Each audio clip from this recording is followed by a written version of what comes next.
Gandang araw mga kalos, no? Mag-check po tayo ng pH sa chlorine. So ito yung pH is natin.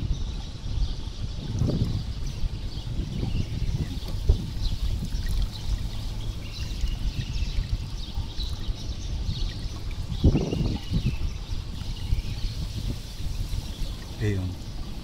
So lagyan na natin ng red phenol na tablet mga kapisdak. Ayan, red phenol tablet.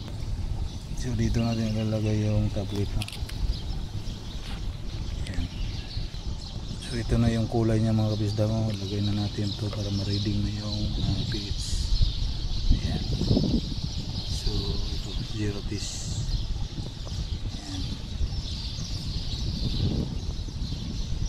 Yan mga kabisdak, normal reading lang siya kasi ang normal reading nito nasa 7 to 8%